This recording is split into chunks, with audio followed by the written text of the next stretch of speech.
Hello, no one is available to take your call. Please leave a message after the tone. John, Mike Donovan here. I want you to stop working on the missing persons story. I got a call from the CPS and a bunch of other organizations looking to sue us if we print.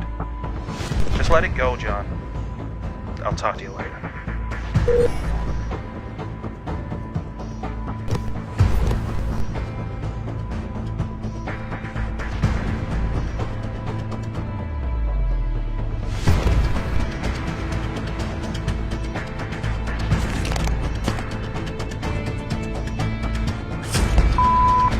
This is the last time, John. If I hear you're still working on that story, you're out of here.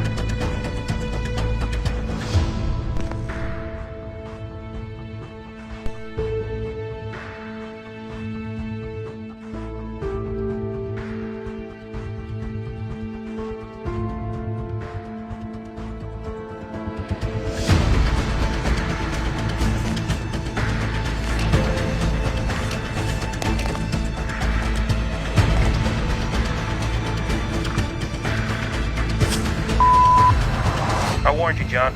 Look, I'm sorry. I gotta let you go.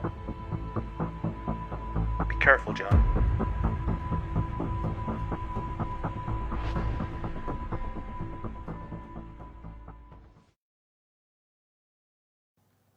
In the United States, close to 1 million missing person reports are filed every year. Whilst many of those reports are filed as protocol, quickly resolved and closed down, a worrying percentage of those are never even investigated. As I began my investigation, it quickly became apparent that there was a disturbing nature to these disappearances. And as I pursued each lead, I found myself embroiled in something I could never have expected. Little did I know that I would be contacted by a very covert, secretive individual who would blow the lid off what many of us believe to be the truth about our world. As you are reading this, you will not yet understand the very taboo nature of what we're dealing with.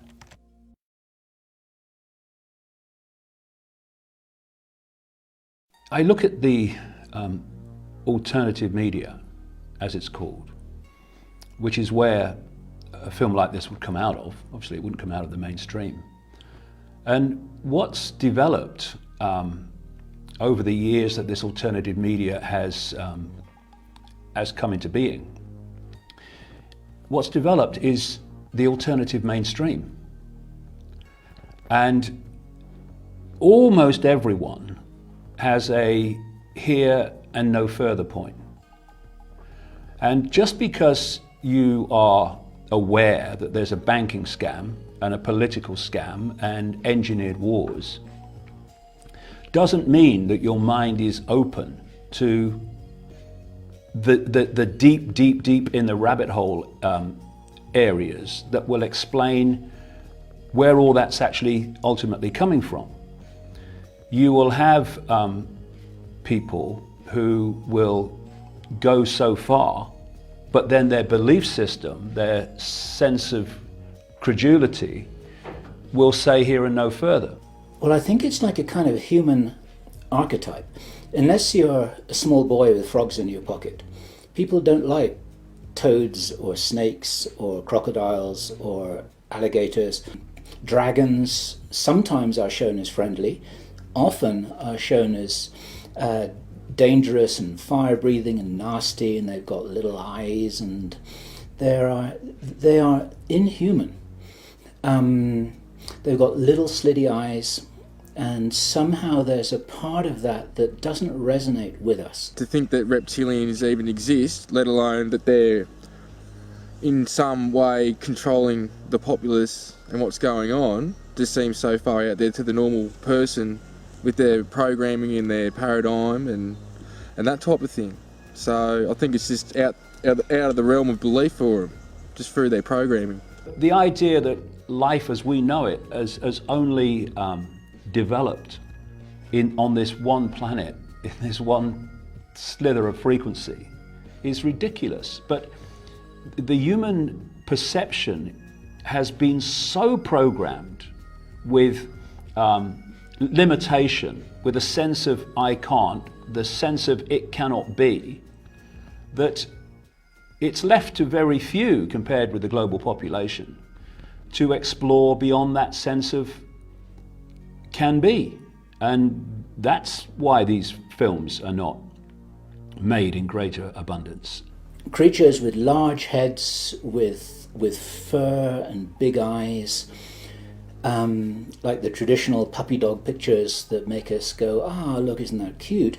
One doesn't look at a reptile and think, ah, isn't that cute? That basic human empathy just isn't there. What I do is I open my mind and let the information be my guide, and that decides where I go, not preconceived idea. And unfortunately, preconceived idea, belief, whatever that may be, is the prison cell for most people, and that's why they don't go beyond it.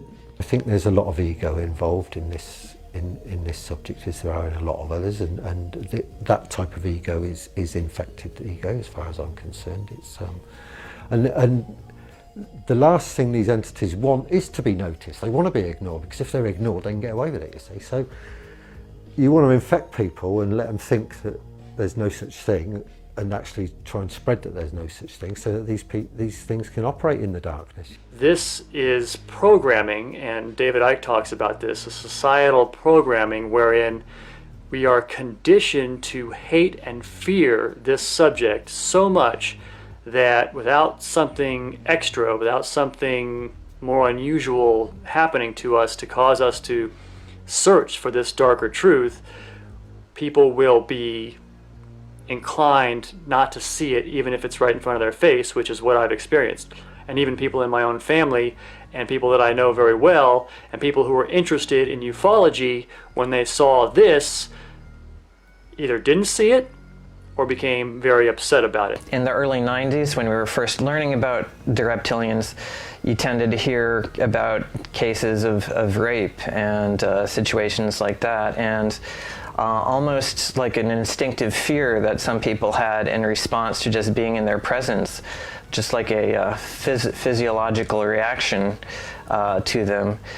So I think all of those factors, plus the bad reputation of snakes in Judeo-Christian mythology, has given them sort of a bad reputation, and that led to maybe a bit of a taboo in discussing them, but I don't think that the taboo is really necessary. The gentleman I will call X in this article has always refused to give me his name. Of course that was highly suspicious, but he was giving me important, and in some cases classified information. I felt compelled to continue my investigation, even though I knew what I was doing was very dangerous. I never really questioned the validity of what he was telling me. Somehow I knew it was the truth, no matter how uncomfortable that made me feel. Sometimes X handed me documents, photographs, or newspaper articles to follow up. Other times he would drop a name into a conversation, only giving me pieces of the puzzle. John, I can't just tell you what's going on. Those are the rules. You have to research this information yourself. I can give you places to look, people to see. Look up the work of Professor John Mack.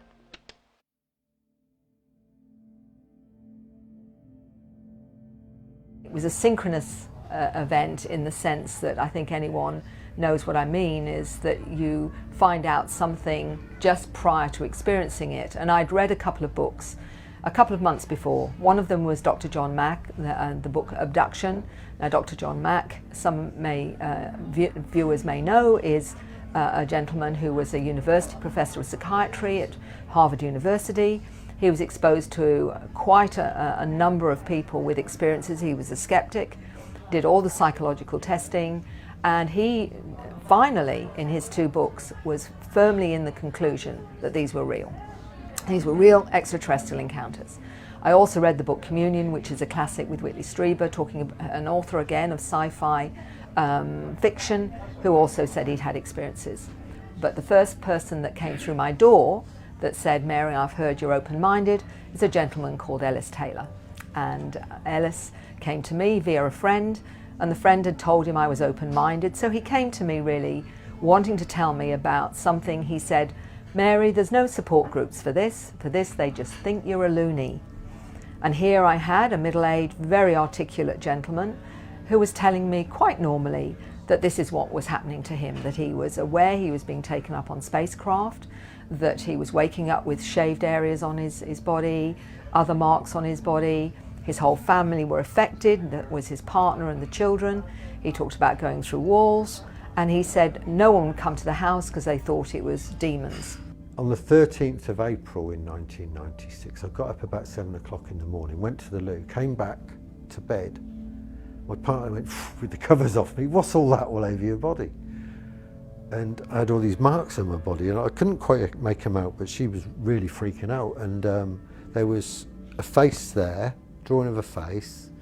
There was like something there that looked like a tail or maybe a paw or something that I couldn't quite make out. And there were finger marks here that were in a strange configuration. And they were all red marks, and none of them had any impression. They just completely smooth. And yeah, and then I was burnt all the way around as well, all around the rest of my body, like bright red. My partner, as I said, was freaking out. She rushed to get her camera and came back and started taking photographs of them. And meanwhile, I looked in the mirror because I couldn't quite see what they were, and I could see what she was talking about because it's very distinct, these things. And she took photographs of them, and very shortly after that, they vanished. Part of it is, the 3 questions they ask me is, am I going crazy? Is this real? And if it's real, why me? 3 crucial questions. And so it was, okay, Mary, you better find out whether this really is real, or whether a lot of people are just having a very, very interesting, unusual experience that, you know, is more, well, they believe it's real, as is the favourite, oh, well, if they believe it's real, then it's real to them, which is the biggest cop-out you can ever get. I started having experiences with greys 2012 and 13, like mid-2012, and it's continued now, but up to 2013 with major things that had happened, and I sort of got like flashbacks of seeing some of these beings.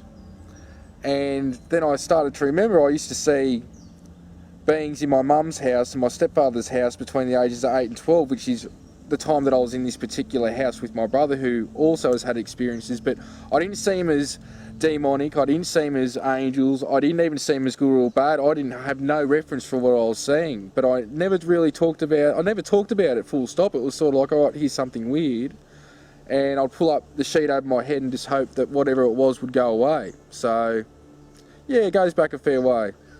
I'd contacted a lot of people for support or just to talk to about what was going on because I was in the thick of it. Mary was the first one to respond. What got me with Mary was, and later looking back especially, I could see how her intent for helping me out was pure, and it wasn't about showcasing me. It was all about me, support for me, my health, my well-being, and just to, you know, keep me grounded was the main thing that I needed. She's been there again since day dot. She's always there for me to talk to, no matter what, about how far out. As she says, the more weirder, the more wonderful for her.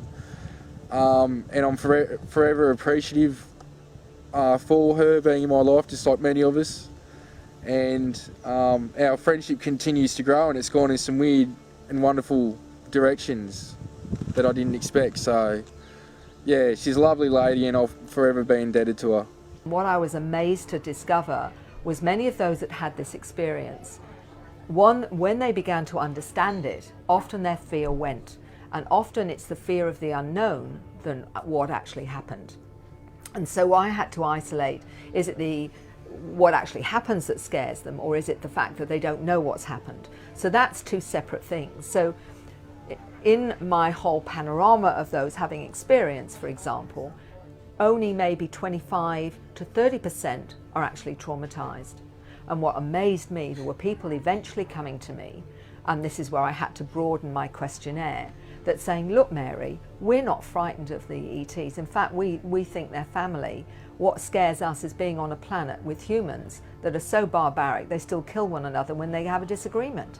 It's actually really hard here because I know I come from a place where we don't do things like that. I feel like I've been dumped on a primitive planet. I don't like it. I've always felt isolated. I feel like I've been adopted in my own family. I don't even feel like I connect to them.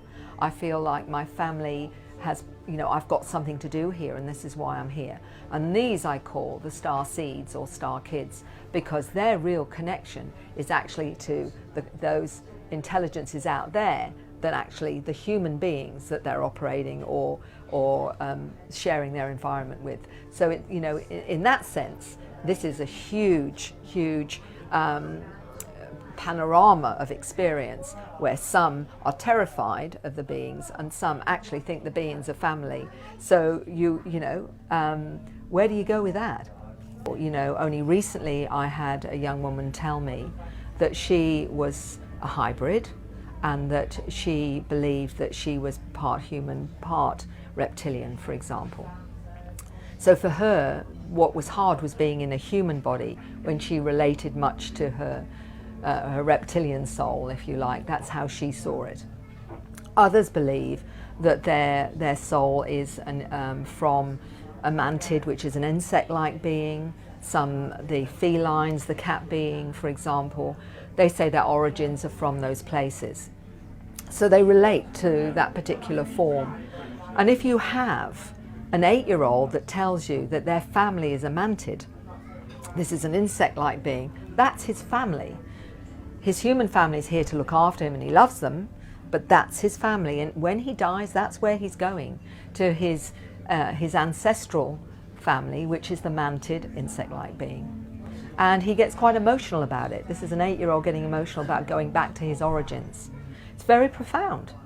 And you've got others that believe they're a mix, and Simon Parkes is one of those, because I was able with this young boy, which I'll call Paul, and Simon Parkes, I was actually interacting with both of them at similar times, although one's in the northern hemisphere, one is in the southern hemisphere. They never spoke to one another, but I was able to get information to look for corroboration. And Simon Parkes believes his mother is a mantid, although he also connects to the cat feline beings and to the reptilians. But he feels most connected to the mantid. And he talks about going into his mantid form on the spacecraft and working with humans.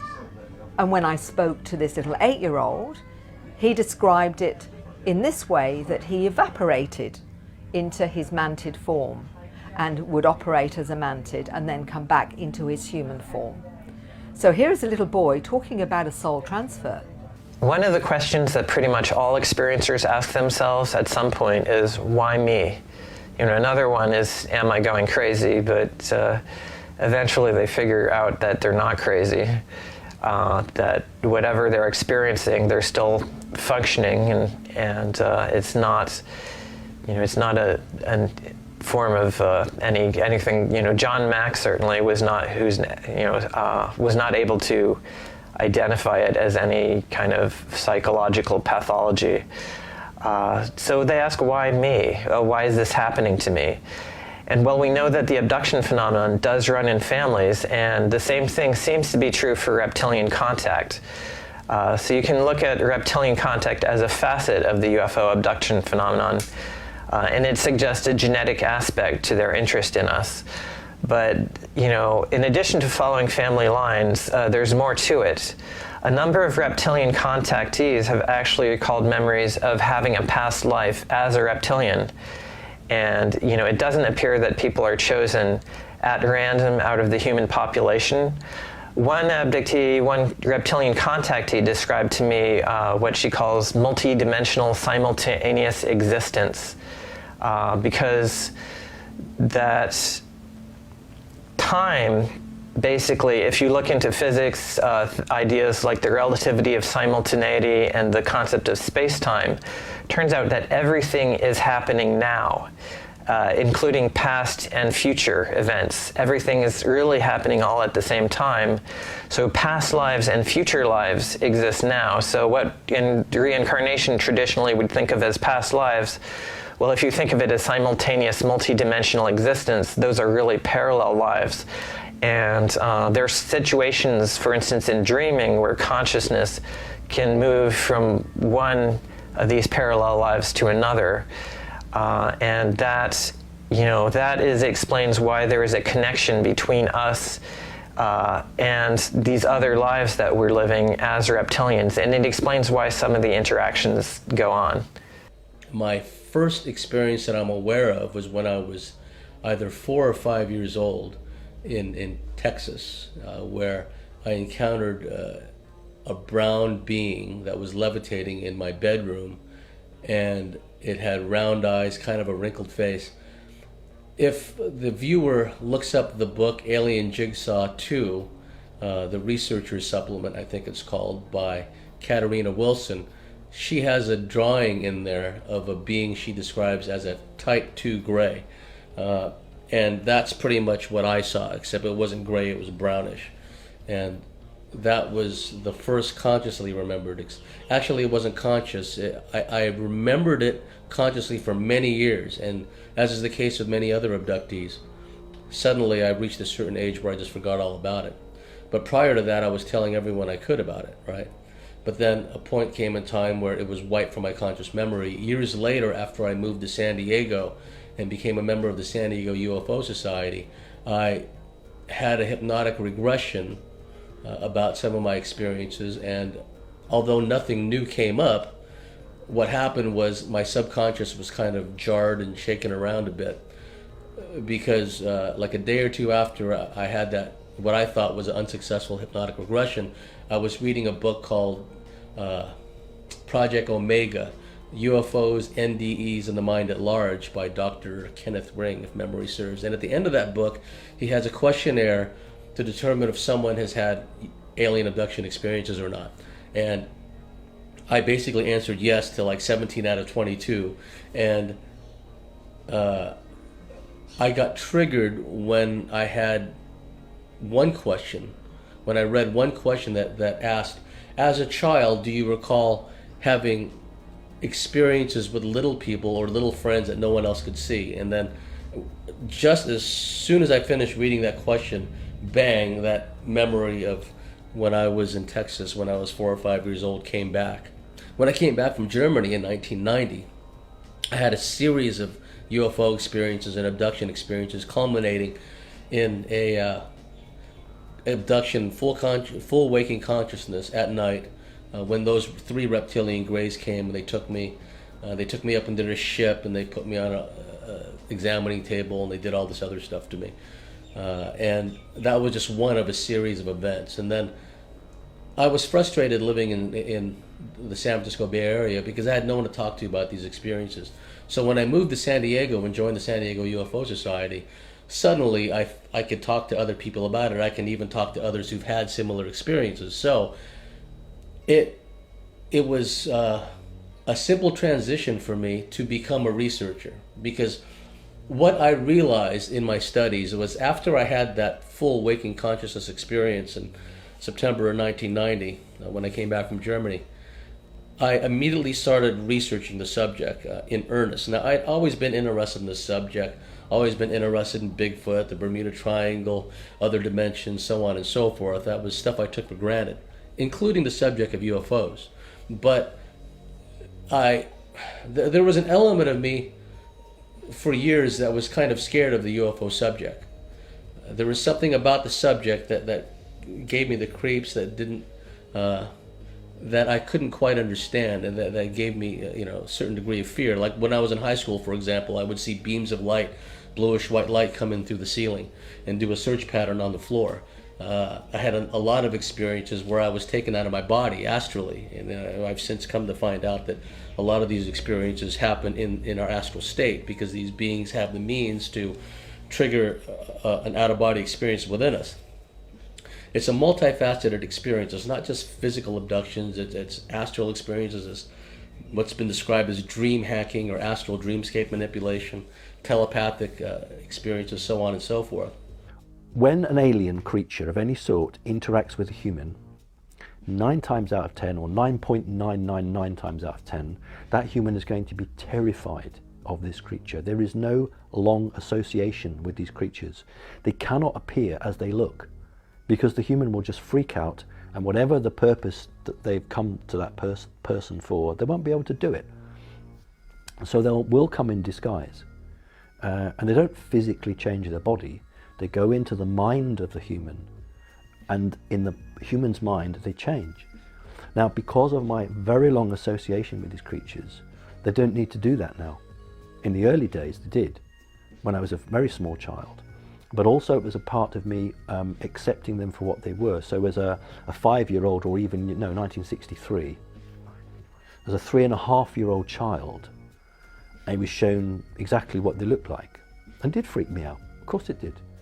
But, if you take a child that's 3 and stick it on an aeroplane and fly it from, I don't know, Birmingham Airport to London Airport, by the time that kid's 10, it will go from Heathrow to JFK with no worries, because it knows no different. If these creatures don't harm you, you have no reason to be scared of them. So it means that my perceptions are going to be more accurate than somebody who's half scared out of their mind, has their body frozen and can't move. So no, there are shadow creatures that are genuinely shadow beings. There are jinn that can appear like shadow creatures, and all of the entities that we're discussing have the ability to go into a human's mind and make that human think they're seeing anything. And that's why Adolf Hitler got Dr. Mengele back in the late 30s to attempt to do work on humans that would prevent aliens from gaining control of their mind. And this is when Mengele just went completely off on his own tangent and ended up working for the Illuminati in America. But it originally stems from Hitler saying, because he was in contact with the Aldebaran off-world group, how can we have soldiers who can prevent all the information being taken out of their mind by these aliens? So that's where all this research started from. This is what totally scared the Yanks. So for most people who have an alien experience, they really don't know what they're seeing, because they can only see with their eyes and believe what's happened to them. When you have an association with these creatures, and I can't be the only one, but when you have a long association with them, you have certain agreements, and these creatures are not permitted to deceive me. And I say I'm 54 now, and I haven't lied to me yet, or I haven't caught them out yet. So they're either incredibly good liars, but when I ask a straight question, I usually get an answer, or they will refuse to answer rather than give me a lie. The revelation that the ever-growing missing persons reports were somehow connected to alien abduction phenomenon seemed ludicrous to me. There was something inside of me, an inert feeling to repel the information, and I didn't know why. As a researcher and journalist, it is built into my psyche to question everything I'm told. When I raised my doubts about this one evening in a taped conversation with X, I could never have prepared myself for what happened. Sorry, but I can't have you screaming like a little girl, so you've got to promise me you'll be quiet. If I wanted to harm you, you would be harmed. John, please. Sit.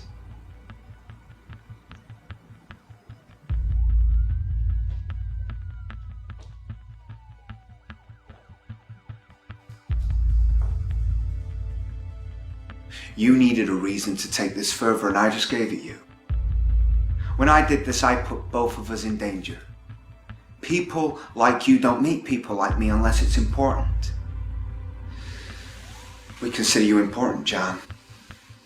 You're not special. You're not the chosen one. You're not the savior. But you're a hell of a journalist, which is good for us. Bad for you. What, you think this story was your idea? We needed to trigger you. That's what we do, John. We poke you, prod you, coerce you, make you do things we can't. Well, not openly anyway. For now, just know, some of us are trying to help. You got a friend in me.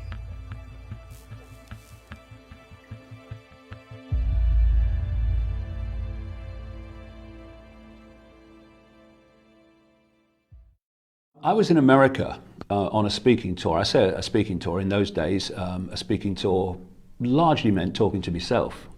You know, I mean, I went to Chicago and spoke to 8 people, or near Chicago anyway. But on that speaking tour, over a period of about 15 days, I met 12 separate people, and I was going to a different place every day, who told me the same basic story, how they'd seen humans turn into a reptilian form and then back again.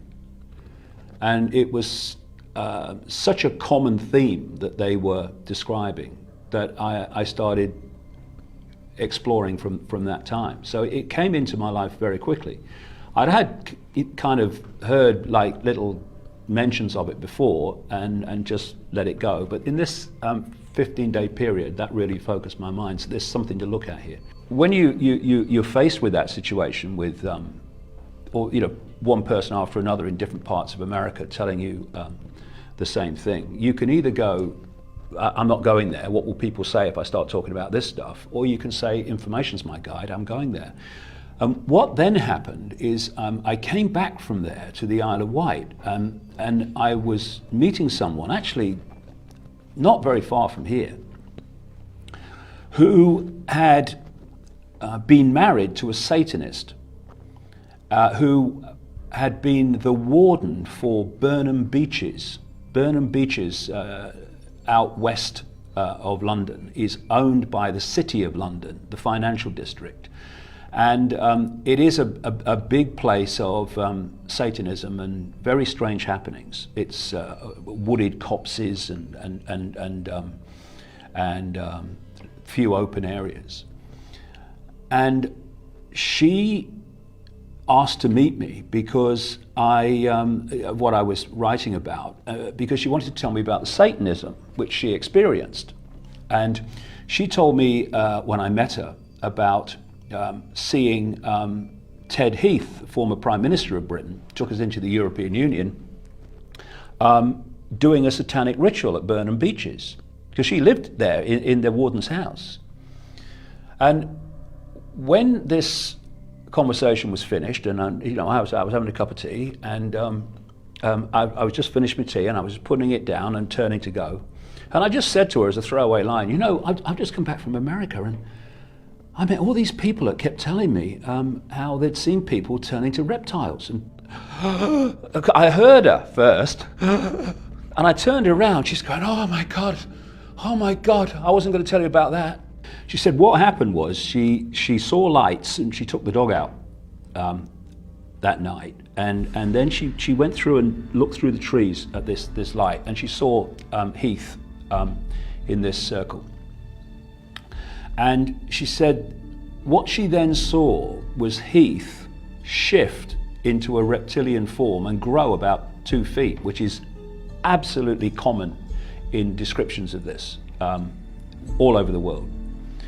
And she said he started speaking then in a voice a bit like, she described it as a bit like the old transatlantic telephone conversations when there was gaps.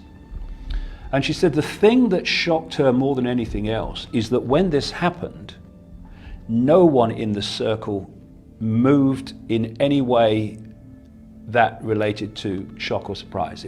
It seemed to them the most common thing, you could imagine. And from the American experience, and that lady too, then the synchronicity of my life started bringing more and more information in about it, and more people with experiences about it. And that's been the way my life has gone in the last 25 years. A subject will come out of nowhere into my life, and then suddenly, bang, information about that subject's coming from everywhere. And that's what happened with the reptilian thing. There's a lot of people out there who are under the misapprehension that somehow all of this is promulgated by David Icke and nobody else, and this is absolutely not true. I was once privileged to sit at a dinner table with David Icke and Jordan Maxwell. David was on one side, Jordan was the other, and they started telling stories to each other. And I had a dictaphone in my pocket. Here's a piece of advice to any would-be journalists here who happen to be watching this. always have a dictaphone in your pocket. You never know when it's going to be useful to you. So I asked their permission. I put the dictaphone on the table, and then they were exchanging anecdotes with each other about reptilians like a tennis match. It was fascinating. And I'll just give a couple of those because they're more than interesting. I'll start with Jordan's story. I'll condense this as best I can. He was told this story by a grown woman who he knew personally about her experience when she was a small girl. And she came from an Air Force family and lived on a military base. And her father had the kind of job such that when the phone rang, sometimes he had 10 minutes to leave the house with a packed bag, and he might not be back for a couple of weeks. And whenever that happened, the protocol was that she would not be in the house alone for any reason. And on this one occasion, she begged her father to be left in the house. She said, well, I'm a big girl now, I can take care of myself, there's nothing to worry about. And her father demurred. And so there were guards on the outside of the house, and this was inside a secure installation, and so there didn't really seem to be a problem. She was in the house on her own. She was a young girl, she was 11 or 12 years old or something like that. And the story that she reports was this. She said that a reptilian being, a large reptilian being, emerged from the walk-in closet. The reptilian being was so tall that it had to duck to get out of the door of the walk-in closet. And as this little girl froze in terror, this creature floated across the floor towards her, didn't actually touch the ground.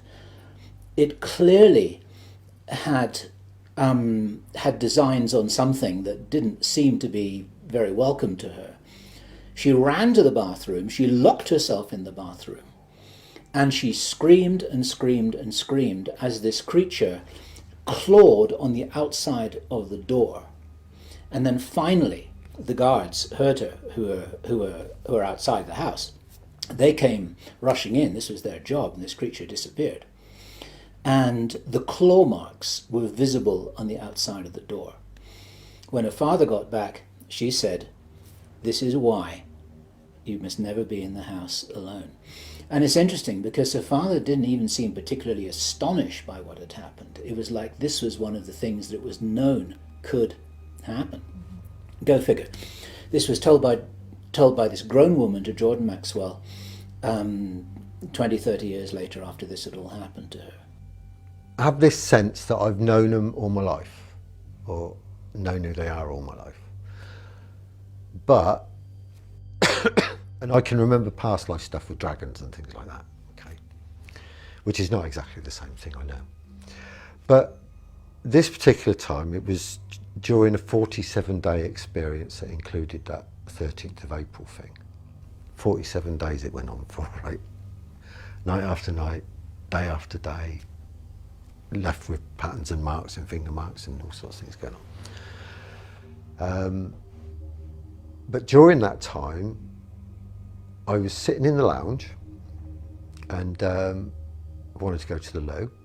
And to get from the lounge to the loo, you had to pass through the corner of the kitchen. There was a door here, and then you went through a door there.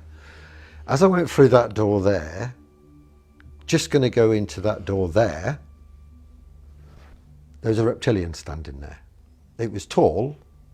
I mean, I didn't have a tape measure on me or anything, but it was a lot taller than me. And it was crouched like that. It was green. It had these kind of orangey slit eyes. It had a paler chest. It had like ridges and scales. But the thing about it was that it looked at me, and what I felt was from him was, oh shit, it's in me. Right? It was more kind of worried that I'd seen it than having any kind of negative intent towards me or whatsoever. And I'm on the move, you see, when I see this, and I'm just going to step into the hallway to go to the loo. And as I saw it, I was in mid-flight, so I couldn't stop immediately, so I went like that, came back, and it had gone. But the whole room was not the room. It was standing in the corner of the room, where the corner of the room should have been, but the room wasn't there. It was another dimension I'd walked through another dimension. I've had 3 experiences with the reptilians personally. The first one was late 2012. I was at home and I started to vibrate and get this ringing in my ears. And I was laying on the couch listening to the radio, and it got to a certain point where I had my eyes were closed at the time. I had a flash. At that time I sat up and stood up, and I was still vibrating, the ears were ringing, and all of a sudden I just got engulfed with white light, and I appeared in this cave, is the only way I can put it, and it was like a yellowish orange rock all around me. And right in front of me was what I perceived straight away was a lizard man, because I still hadn't at this time checked up on reptilians. I heard about it, I thought, who knows, And it was a yellowish brown colour. They were about 6'2", 6'3", there was 3 of them. 2 of them that were directly in front of me were about 6'2", 6'3", around the same height, and there was a small one about 5'5", and it was the same. They had these things protruding from here. The eyes, the nose was a bit down and the stockier, and they were stocky, like muscly, stocky looking dudes. At that point, basically the main frame of what had happened was I was told by the reptilian in front of me that they're breaking up to factions basically, and that they want ascension too, this group. And I'm just thinking, why are you telling me? And they said, this particular being in front of me said, because we want you to tell your people, like, put it in your book. And I was writing Operation Starseed at the time, and I'm just thinking, this is just what, at this time, like, while this is going on too, to my left, about 50 metres in the distance, and this cave would have been a few hectares big, like a city block or something big, but I couldn't see any entrances. I'm assuming down further to my left there was an entrance, because there was a flying saucer with a grey walking around it, and it had a bigger head than the normal ones I had seen before.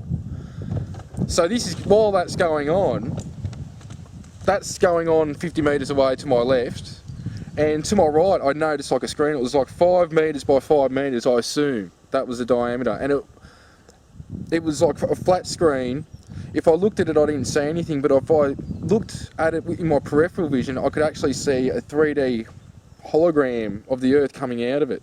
And what I assume was fault lines and earthquakes zones and that was sort of marked out on it. I won't go particularly to what colours I saw on it and stuff, because that's just a little thing that I've kept for me, if people ask me. Around that time, a white light engulfed me again, and I appeared back at home in the lounge room, standing where I'd been previously.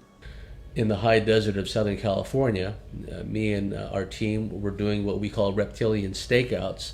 One of our friends, a female MyLab, in the high desert of Southern California in the Victorville, Barstow area, was having frequent reptilian experiences. The reptilians were entering the house through a number of portal entries, one of which was in the children's bedroom. And this goes back to the lore about the boogeyman coming out of wardrobes, coming out of closets. That this is the basis for that, is that these entities, not just reptilians but other beings, they create these interdimensional energetic portal entries, which allows them, whether they're in our plane of existence from another dimension, or hovering in some spacecraft somewhere, they enter through these portal entries. And in the children's bedroom, there was this portal entry in the closet, the wardrobe, as they call it in the UK and other places. And me and my colleagues would do what we call reptilian stakeouts, where me and a MyLab buddy would flip a coin, and the winner would sleep on the bed, and the loser would sleep in a sleeping bag on the floor. And then the next night we'd alternate. And on one occasion, I woke up to find this large 6 foot tall plus reptilian, very robust, very large chest, very large biceps, very large muscles, looming over me as I lay there. I was immobilized, and I tried to call out to my friend, but I couldn't even manifest a squeak. It was like the power of speaking had been taken from me momentarily. And this being radiated this negative energy, which I liken to when some of the big cats in our world, when they emit a roar, the roar reverberates in the chest cavity of, say, a human being, and effectively paralyzes the human being, and then the tiger, or whatever the case may be, can then attack and devour the person. Well, these beings, some of them, they emit a very negative energy, which makes one's skin crawl, and which induces paralysis. So I lay there for what seemed to be a long time while this thing was looming over me. And what was interesting, I forgot to mention, was there was also 3 or 4 members of our team outside in the living room, sleeping in sleeping bags, and they didn't hear anything. The second experience happened in February 2013, and I just gone to bed at night, and I've pulled back the doona, got in the bed, and I've laid down now. At the time I was sleeping, so the blinds were open, and there was a street light and there's moon light that can come in, so I can just, with all the activity going on, it's just so you can, also I could see, if I wake up in the middle of the night, I've got some reference for what the hell's going on, if it's in physical form. And I didn't feel alone. All of a sudden, I opened up my eyes, and like about 1.5 foot, 2 foot from my head on my right side was this huge eye. And it was, I could tell it was yellow, and there was a black slit pupil. Like it had to have been about this big. And it was a little grey butt. So it was only like 3.5. It wasn't big, but the head on it was huge. And I could see, the scales on it. And again, that was what the Elohim had projected to me. So I'm like, this ain't good. I wasn't freaking out. The eye freaked me out a bit, but I wasn't freaking out from it. It was the vibration, or how it resonated with me. It didn't resonate with me. At this certain time, I closed my eyes and just a thought came to me to, why am I judging it? And to show it love, that I didn't want it, I guess the best way to explain it is I felt sorry for it being in the state that it was in. At which time it started to turn into it started to look shocked. How I would have been looking at it, it started to look at me. And then all of a sudden it sort of turned into a smoke, which I've got photos of how these beings can appear at certain times. That sort of turned into this smoky substance, and it disappeared. And for about a year I didn't sleep in my room after that. I had to meditate till I went to sleep. On another occasion in that house, there were different reptilians, basically all of the same species, but in different stages of maturation.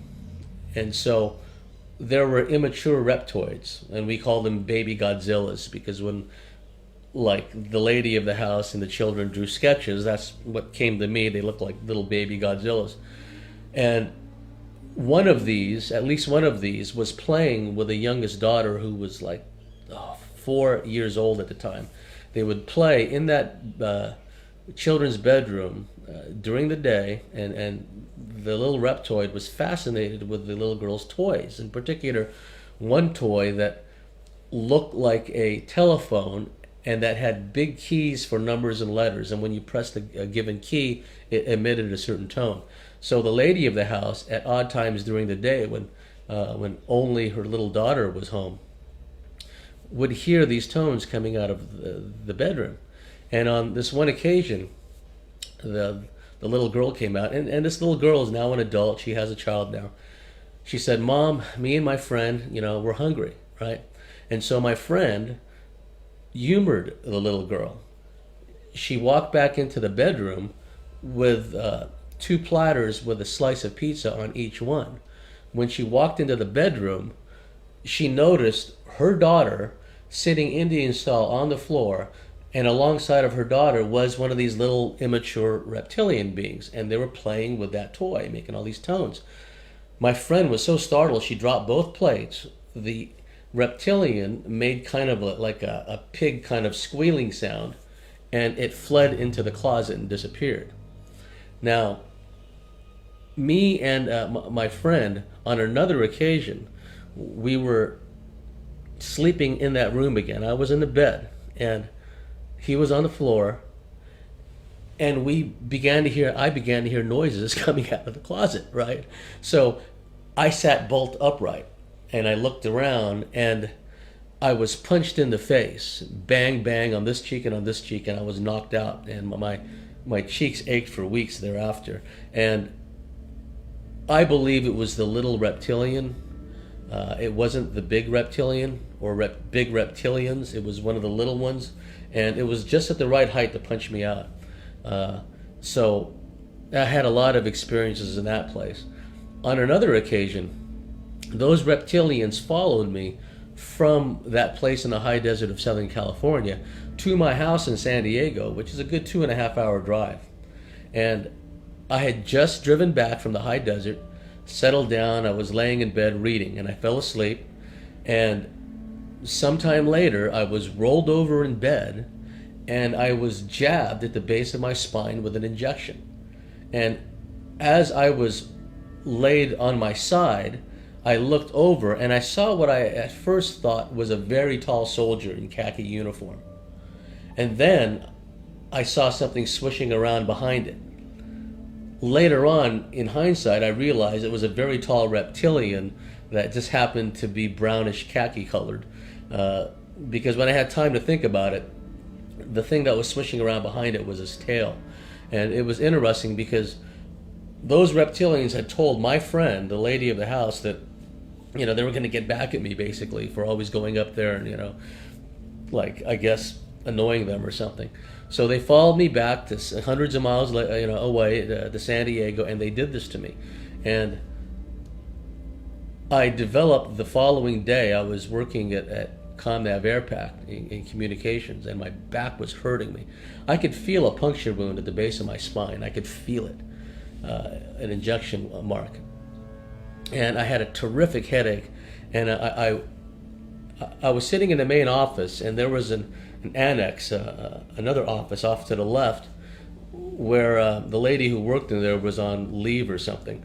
So I went in to lay down there just to flatten out my back because my back hurt so much.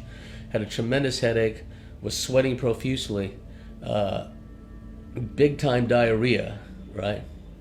And what was interesting was I went to an emergency ward, and I said to the lady, the nurse who was checking me out, I said, this is going to sound crazy, but last night I was rolled over on my side, and some soldier, some military-looking guy, very tall, like jabbed me at the base of my spine with a hypodermic needle. And she felt it. She said, yes, I see it.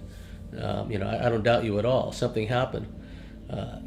And then what was interesting was I called up my friend who was living in the high desert of Southern California, and she told me her husband and her son had all come down with similar symptoms after I had left. I've spoken a couple of times at this conference in St Anne's in Lancashire called Probe International, and always something peculiar goes on there, right? Often on the way there as well, and often on the way back too. Now, when I left to go up there, I went with a friend, and I knew that I had two etheric or ethereal bodyguards. They were reptilian, dressed in armour, and I have a few guardians, but this is two that were with me. Big, powerful. So I knew that they were going with me for some reason. They wouldn't have come for no reason. So anyway, I get to the conference, and this guy comes up to us and he said, oh, would you and your mate take part in this demonstration that I'm giving on the stage? I said, what is it? He said, well, what it is transfiguration. Now, transfiguration is, you look at people, but I do it naturally anyway, but this is what he's telling people to do. You look at people and you look slightly out of focus to the side of them, and you can see them turn into something else, okay? And he's doing this thing as a presentation. So he's got this huge white sheet or something up on the stage, and he's asked a few people to stand up on the stage in the audience, see if they can see anything with that person, or if they change into somebody. So I'm up on the stage, and people are calling out from the audience, I can see so-and-so with so-and-so, and this woman shouts out, that guy in the white shirt, which is me. That guy in a white shirt, he's got 2 huge reptilians each side of him. She'd seen them. I'd just taken my mum and a couple of friends out to go and see the crafts. I got told basically earlier that day that the crafts would be about, that I could take mum out there to show her, and mum hadn't seen anything up to that point. And it got to a certain point in the night where a crafter came down that low, just basically above Gumtree height, about the size of a house. And mum ran to the car door and she tried to open up the car, and she's like, we've got to go home. She freaked her out, she thought they were going to land. So I said, no, you've got to see this stuff, because I know you believe me, but you're definitely going to have something to go by, but I needed her to see this and go, all right, this shit's, this stuff's for real. So we went back into town at that point because she freaked out. Dropped her off and another friend, and my friend who was staying with me at the time, Carol, who came to visit, we decided we'll go back out. Now at that time at home, she got a thought that we shouldn't be going back out, and so did I, but we didn't say anything to one another, which later on I said, if this happens again, let's tell each other. So we drive back out of town to where we were seeing the crafts, or where I'd told to go, and as soon as I got out of the car, she got out of the car too, and we walked around to the back of the 4-wheel drive to get out the equipment. And as soon as I'm turning to pull up the back of the boot, there was one of the Draco Reptilians. It was basically behind Carol on an angle. Now, at this time, it was phasing in and out like a distortion, how would you say? It was sort of be like a hologram tuning in and out with static. And it was coming in and out. And straight away I just said to her, get in the car. I got into the car. At that time, this would have only been 10 metres away. And it had horns, it's got the wings. I couldn't tell you what colour, but when they were projected to me, they were yellowish brown colour. Big, like maybe 8-9 foot tall, something like. It was big, but it was only 10 metres away, and in the distance, maybe 150 metres away, is a street light out there. It's the only light in the whole area because it's out of town in a swimming area, like where people take their boats and their kids and have picnics. So because of that, I sort of had a good reference to see it. Even though, usually you can see stuff with the shadow dudes in the dark, you can still get something. But when we hopped in the car at this time, the lights on the interior, on the speedo, on the dashboard, and the outside lights all turned on at different times. They were all, it was like a disco of lights. No reason for it to be happening, and I'm trying to turn on the car, and after some time I just sort of blasted it with love in my mind anyway, and it got a little bit more intense, and then I did it again. Then all of a sudden, like in my mind, it's just like, just start the car, and the car started at that time, so I've reversed out, floored it out of there, and got on my way. Now I haven't got, really messages from the Reptilians or anything like that. They seem to have been put in my way, and it's like I'm a beacon for them in some ways, because once I think you're awakened to a certain point, things will come through and they'll pick up on your thoughts. So they're the 3 experiences I've had with Reptilians. One incident that I haven't told many people about was just about 3, maybe 4 years ago. I went to Australia, and I went through Heathrow, and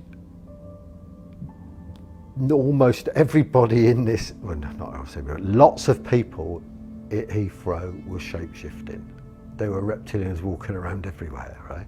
Now some of this can be you decoding something about their aura, but other times it can be you're decoding what is really there rather than what their emotions are projecting. And I've had that instance in Macquarie Shopping Centre in Sydney as well, where nearly everybody there is looking like is a reptilian, and full on, and they're much taller than they are as humans, and they're much bigger and much more powerful looking, and big tails and all the rest of it. Full on it is, and but anyway, this Heathrow thing, I got on the plane and they swapped my seat for some reason, and I sat down in this other seat, and I noticed there was an Indian lady in the sari and everything sitting there, and she was looking at me intently like that. But her eyes were really lovely. She was really kind of, you could tell it was really loving whatever she was doing, you know, but she was doing something. I saw this guy in a seat in front of me just to look along. He rose up and turned into this huge reptilian, right, really aggressive. This air hostess came to me, and this don't happen, does it? She knelt down next to me, she put her hand on my knee, and she was going, "We're going to look after you. Everything will be all right." And then this Indian lady, I heard this voice in my mind, and it was definitely coming from her. And she said, "You are a golden child and very special. We are looking after you." And I thought, what's a golden child? I don't know. That's what she said. Yeah, maybe, I don't know. On another occasion, myself and a female MyLab friend were abducted together, and we were brought to an underground base in the high desert of Southern California, once again in the Victorville, Barstow area. And we were confronted by what appeared to us to be 3 military people. Again, one of them was taller than the other two. The one that was the tallest was standing behind a lectern or a podium, and it was quite tall. And it was yelling at my friend and I. We were kind of made to stand at attention, several feet away from these 3 beings. They appeared as military personnel with the short hair, etc., but one of them was in the guise of a high-ranking officer, and the high-ranking officer was irate. It was screaming at us, yelling at us, "What are we doing? Like, how do we know so much?" Right? And I knew immediately that this tall being was not a human. I knew that it was really a reptilian, because they often assume the guise of military personnel. Sometimes these abductees in my labs in the underground bases can look at what's supposed to be a military person, but notice that they have vertical pupils, or notice that they don't communicate much, and once in a while they growl or they hiss or they do something to give themselves away. And while this tall general or this tall officer was berating the both of us, I looked at my friend and I said, "This is not a dream, this is real. We're having a real experience here, so remember this," right? And then the being, the assumed supposed military guy just kept yelling at us. Eventually they sent us back. The reptilian symbology, which is common in the folkloric traditions of countless cultures throughout the planet and throughout history, is not so much a metaphor or an archetype as it is a way to describe the existence of these beings, that they really have existed all this time, and that they've played a role in the development of civilization, that they've intervened at critical points in human history. So this is why we are constantly bombarded with reptile symbology, serpent symbology, dragons, and so forth. It's not to do with any archetype or metaphor. It has to do with the existence of these beings and the occulted knowledge going way back that these beings are here, and they've been involved with us all along. one of the important things throughout all of their interaction with humanity was not to be recognized and not to be seen, because humans record in stone. We're very good at that. We create. We're fantastic like that as a race. So they recreate, and the reptilians didn't want that. You will see it occasionally in some of the Sumerian or Assyrian, Babylonian carvings, occasionally. You will also see it in some of the Mayan or Aztec items. What you're much more likely to see are renditions of feline species from the Egyptian times, because they weren't covered by the same protocol. So they weren't, there was no ban on depicting them. Whereas there still is now a ban on depicting reptilians, and I'll give you absolute proof of that when I did that very nice interview on the Today programme with Holly Willoughby and Schofield, and I did 2 drawings, one of a mantid and one of a reptile, and I was told point blank we're not allowed to put the reptile up because they were going to have me as a backdrop, them as a backdrop to me. So the stills I've got, which they very kindly sent me, I'm being interviewed with them, and behind me is a picture of the mantid.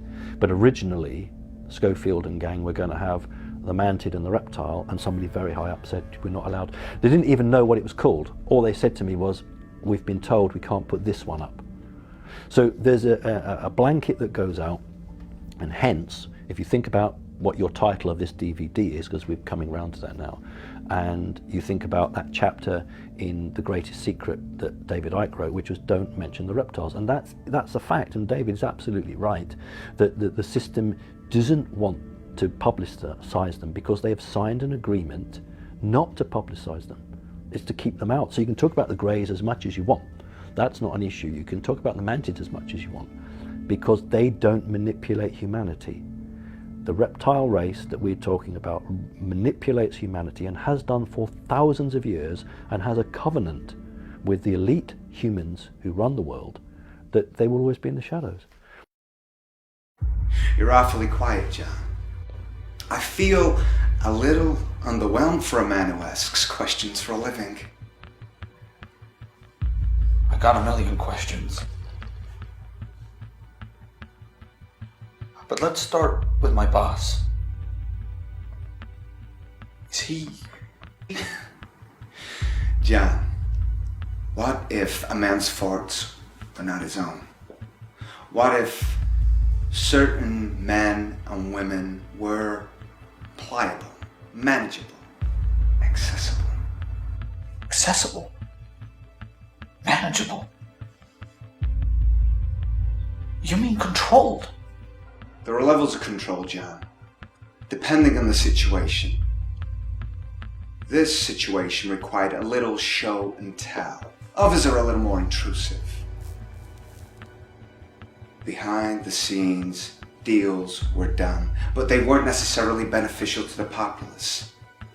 In modern times, phase 1 has always been to make you aware of our presence. Over time, we could gain acceptance through the use of literature, religion, music, movies.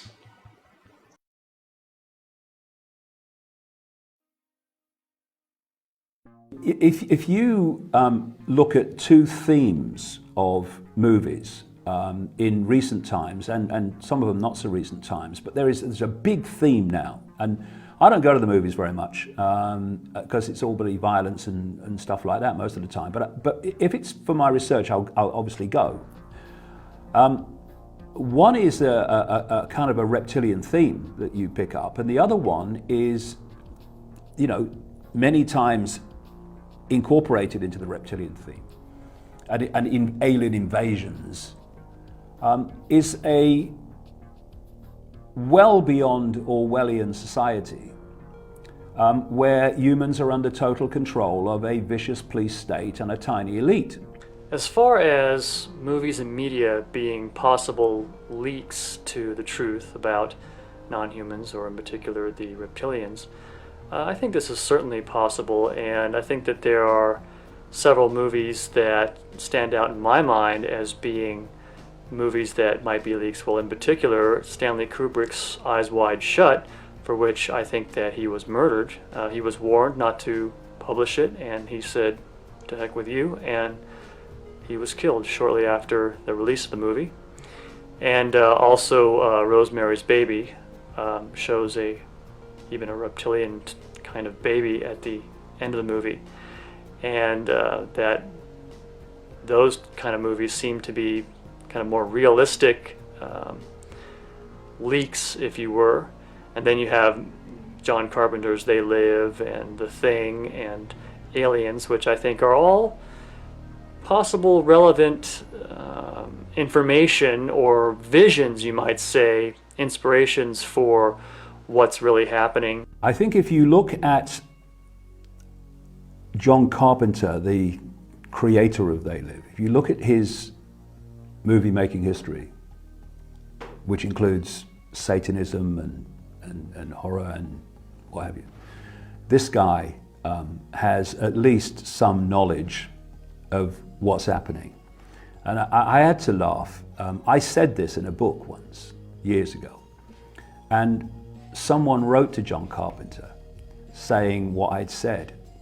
And he wrote back to him, I saw the letter, saying, no, it wasn't. The aliens, inside the people, I was symbolizing the Republicans. And you go, yeah, John, all right, yeah, okay, you were, yeah. I mean, anyone who's seen They Live will laugh at that. And I watched They Live about 4 or 5 years ago, I think, on the internet, on YouTube, and I watched it on there. Now that is so real. What I found in life is that very often the things that I find distressing or are distressing for me at the time, I don't watch. I don't know why, but I don't watch. People say, oh, you should watch this, and I don't. And then it comes to a point where I feel that, yeah, okay, I'll watch that or I'll read that. And I will. And then I know why it was I didn't watch it before. I wasn't ready to sort of integrate that into where I was at the time.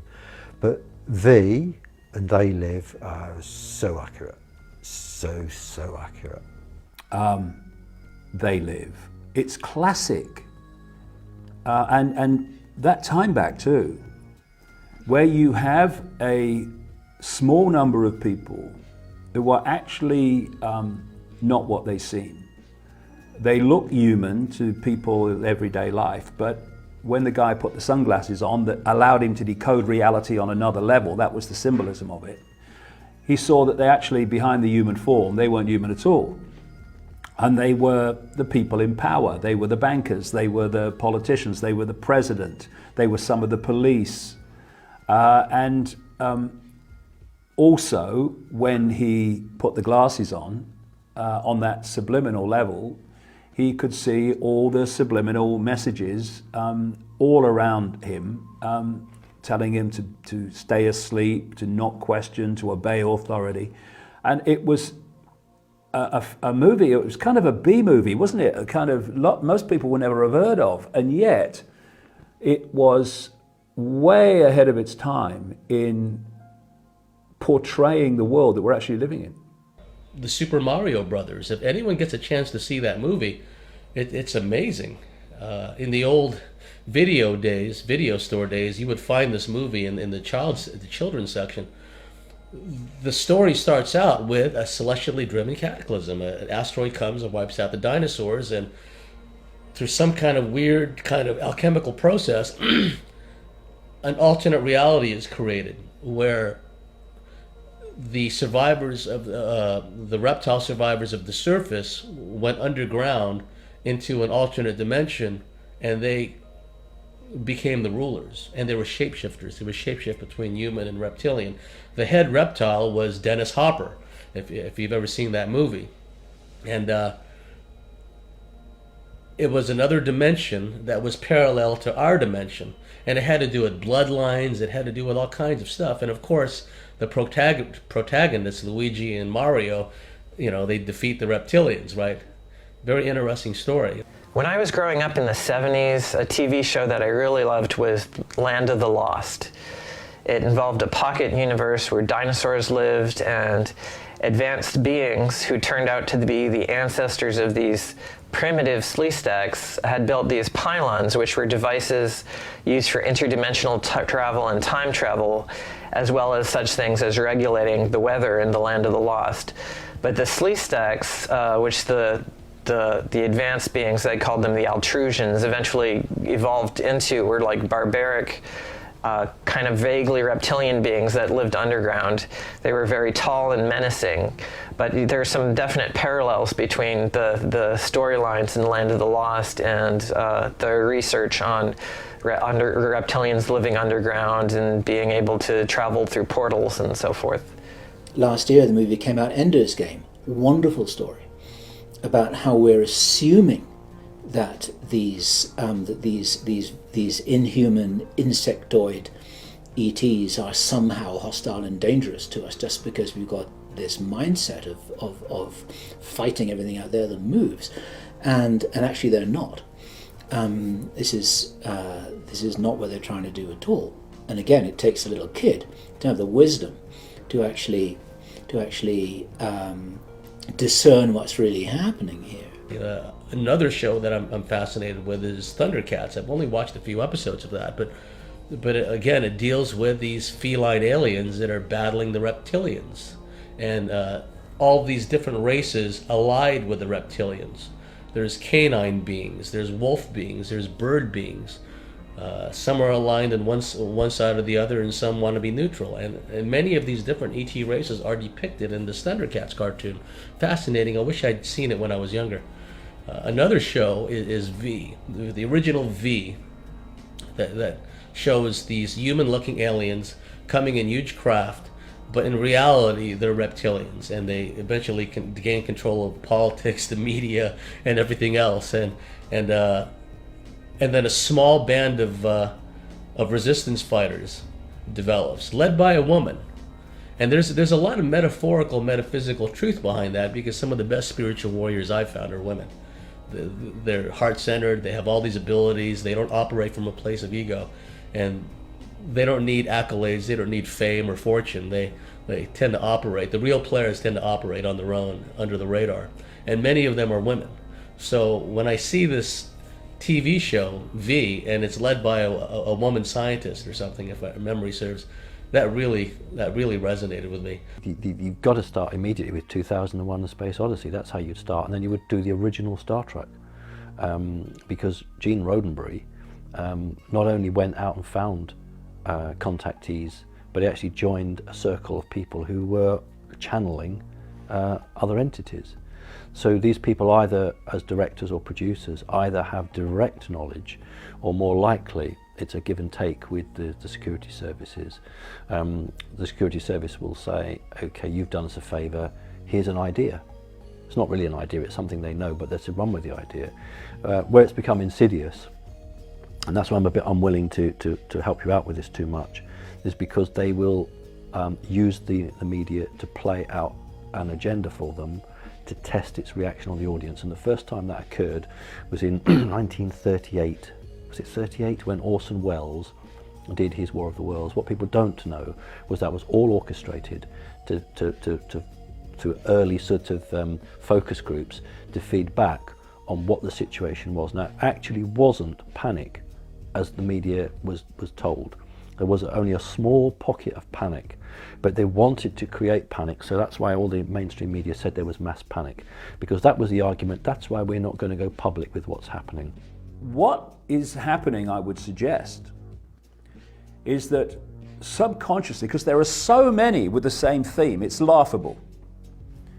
Subconsciously, the human mind is being made familiar with something that, if it wasn't made familiar with subconsciously in this way, when it is revealed, people would be in a massive state of shock, whereas they're bringing it in slowly. So what they're doing is that, on one level, they are preparing people to be familiar with, and therefore be far more likely to accept without resistance the very Orwellian society that's being brought in by these reptilian hybrid bloodlines, because this archontic force has been working to manipulate human society over these, what we call in our version of time, thousands of years, to reach this point where they can take the whole thing over. and turn humans into a slave race. Now, this is interesting, given what I've talked about in terms of this archontic reptilian force cannot create itself. It has to piggyback that which is already created. It cannot create the Orwellian society. It has to manipulate us to do it. They have to let us know what they're doing or what they're going to do before they do it. It's kind of like a rule of the game from their point of view. And if you see it this way, it gets them off the karmic hook. What I mean by that is that if I were to tell you, the viewer watching this now, that I intended to burgle their house tonight, and I was going to do it by climbing in this window at 2 o'clock in the morning, and this is what I was going to go and steal. And if I told them that, and they didn't believe me, and they took no action, and I went and did it anyway, then I would be off the karmic hook, because it's their fault for not securing the window latch. It's their fault for not standing there with a gun waiting for me to come. It's their fault for not taking me seriously. It's like, well, I told you, and it happened, so now the responsibility is yours, not mine. Media nowadays, major Hollywood films, are used to push an ideal which is either part of a programming agenda or it's an agenda to test out what the reaction is on the public. Any decent producer in Hollywood who's doing a science fiction or science fantasy film now will be heavily involved with the secret government or the secret service, whatever we want to call them, for a give and take, an exchange of ideas. If you look at Stanley Kubrick made his own deal that he could make as many films as he wanted and have oversight over it, providing he never told the truth about the supposed moon landings. And as soon as he broke that agreement, they killed him. So right through history from Hollywood, Hollywood is an integral arm of manipulation, mind control, and just focus grouping, just testing. So anyone who has an interest will look at a film and say, well, I look at that, look at that. I think someone has made an effort to enlighten the people so they really know what's going on, whether it's done for malign in-your-face purposes or it's done, at least some of it is done, to wake people up. Who knows? But I do know that this process is ongoing. There are a whole bunch of different possible agendas going on with the sowing of these concepts in Hollywood. But to condense everything down into one short sentence, this is no accident. It's certainly planned. So what? This is an invasion. Take over the planet, kill everyone. Then what? If it was up to certain members of our community, yes. But it's a little more complicated than that, John. Plus, we've been there, done that. Wasn't pretty. I look at it more as a occupation. I know you guys are fond of that. How is this possible? I mean, what about the government? What about our military? What about them? They work for us, John. We run the show. It's all an illusion. Nothing you experience here is real. Nothing. None of it. At least not in the way you think it is. Oh, it's a work of genius, John. Even after all this time, and we're talking a lot of time, a millennia, the complexity of the plan still impresses the hell out of me. Yeah. I'm sorry? The answer to your question is yes. You were about to ask me about the little gray guys in your room as a kid. You know, the little guys, big eyes, all serious and cold. Ooh, creepy little things. Yeah, they work for us, John. And you. And them. John, do you play chess? Haven't we played enough games? Well, if this were a game of chess, I'd be a knight. Our little gray friends would be the pawns. And me? What piece am I in your game? That's just it, John. You're not even in the game. But I'm here to change that. I don't understand. Why are you here? What do you want? What do we want? Where did we come from?